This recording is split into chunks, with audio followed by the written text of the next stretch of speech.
ಆವಾಗ ಆ ಟೈಮಲ್ಲಿ ಟ್ರಾನ್ಸ್ಪರೇಷನ್ ಟೈಮ್ ಮ್ಯಾಮ್ ನನಗೆ ಆ ಟೈಮಲ್ಲಿ ಟ್ರೀಟ್ಮೆಂಟ್ ಸರ್ಜರೀಸ್ ಎಲ್ಲ ಇತ್ತು. ನನಗೆ ರೆಸ್ಟ್ ಬೇಕಿತ್ತು, ಯಾಕಂದ್ರೆ ರೆಸ್ಟ್ ಇಲ್ಲದೆ ನಮಗೆ ತುಂಬಾ ಕಷ್ಟ. ಆಕ್ಚುಲಿ ಒಂದೊಂದು ಸರ್ಜರಿಗಳು 6 ತಿಂಗಳು ಮೇನ್ ರೆಸ್ಟ್ ಬೇಕು ಮ್ಯಾಮ್, 6 ಜಾಸ್ತಿನೇ ಬೇಕು.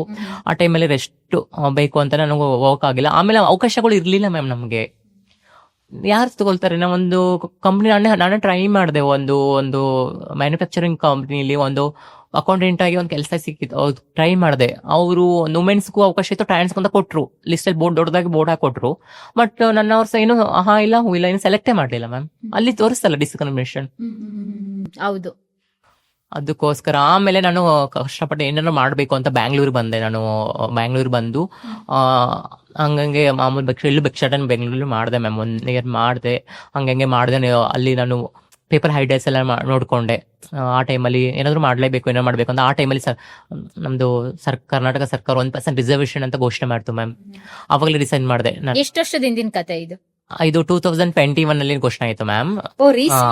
ರೀಸೆಂಟ್ ಆಕ್ಚುಲಿ ಇಂಪ್ಲಿಮೆಂಟ್ ಆಗಿದ್ದು 2022 ಇಂದ ಆಗಿದ್ದು ಮ್ಯಾಮ್. ಇದು ಅವಾಗಲೇ ನಿರ್ಧಾರ ಮಾಡಿದೆ ನಾನು. ಆದ್ರೆ ಸಮಾಜ ಸರಿ ಇಲ್ಲ ಅಂತ. ನೀವು ಬೆಂಗಳೂರಿಗೆ ಬಂದಿದ್ದು? ಹೌದು.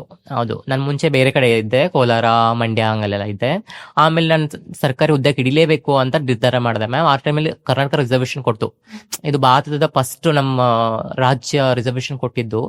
ನಂಗೆ ತುಂಬಾ ಖುಷಿ ಆಯ್ತು. ಅದು PI ಎಲ್ಲ ಹಾಕಿ ನಮ್ಮ ಕಮ್ಯುನಿಟಿ ಅವರು ಅದನ್ನ ತಗೊಂಡ್ರು. ತಗೊಂಡ್ಮೇಲೆ ನಾನು ಅವಾಗ ಮಾಡಿದೆ ಸರ್ಕಾರಿ ಹುದ್ದೆಗೆ ಹಿಡಿಲೇಬೇಕು, ನಾನು ಅಧಿಕಾರಿ ಆಗ್ಲೇಬೇಕು. ಸಮಾಜದಲ್ಲಿ ವ್ಯವಸ್ಥೆ ಸರಿ ಇಲ್ಲ ಅಂತ ನಂಗೆ ಗೊತ್ತಾಯ್ತು. ಆ ವ್ಯವಸ್ಥೆಯಲ್ಲಿ ನಾವು ಇಳಿದ್ರೆ ಇಡೀ ವ್ಯವಸ್ಥೆ ಸರಿ ಮಾಡಬಹುದು ಅಂತ ನನಗೆ ಅನಿಸ್ತು ಮ್ಯಾಮ್. ಫಸ್ಟ್ ಯಾವ ಎಕ್ಸಾಮ್ ಬರೆದ್ರಿ? ಹೇಗೆ ಪ್ರಿಪರೇಷನ್ ನಡೀತು? ತುಂಬಾ ದಿನ ಆದ್ಮೇಲೆ ಗ್ಯಾಪ್ ಕೊಟ್ಟಿದ್ರಿ ಎಜುಕೇಶನ್ಗೆ, ಮತ್ತೆ ಹೇಗೆಲ್ಲ ರೀಕಾಲ್ ಮಾಡ್ಕೊಂಡಿದ್ದು? ಏನಾದ್ರು ಕೋಚಿಂಗ್ ತಗೊಂಡ್ರ? ಹೌದು ಮ್ಯಾಮ್, ತುಂಬಾ ಕಷ್ಟ ಆಯ್ತು. ಯಾಕಂದ್ರೆ ನಂಗೆ ಅದು ಸಡನ್ ಆಗಿ ಬಿಟ್ಬಿಟ್ಟು ಹೋದ ತುಂಬಾ ಕಷ್ಟ ಆಗುತ್ತೆ. ನಾನು ತುಂಬಾ ಹೈಲಿ ಬ್ರಿಲಿಯಂಟೆಡ್ ಆಗಿದ್ದೆ ನನ್ನ ಕಾಲೇಜ್ ಟೈಮಲ್ಲಿ, ಹೈಸ್ಕೂಲ್ ಟೈಮಲ್ಲಿ. ಬಟ್ ಆಮೇಲೆ ಎಷ್ಟು 7 to 10 ಅನ್ಸುತ್ತೆ ಮ್ಯಾಮ್. ಆ ಟೈಮಲ್ಲಿ ನನಗೆ ತುಂಬ ಯಾವುದಕ್ಕೆ ಓದೋದಿಲ್ಲ, ಸ್ಟಡಿಲಿ ಎಲ್ಲ ಬಿಟ್ಬಿಟ್ಟಿದ್ದೆ. ಆ ಟೈಮಲ್ಲಿ ಏನು ಮಾಡಿದೆ ನಾನು, ಕೋಚಿಂಗ್ ಪೇಪರಲ್ಲೆಲ್ಲ ನೋಡ್ಕೊಳ್ಳೋದು ಯಾವ್ದು ಕಾಲ್ ಫಾರ್ಮ್ ಆಗುತ್ತಂತ.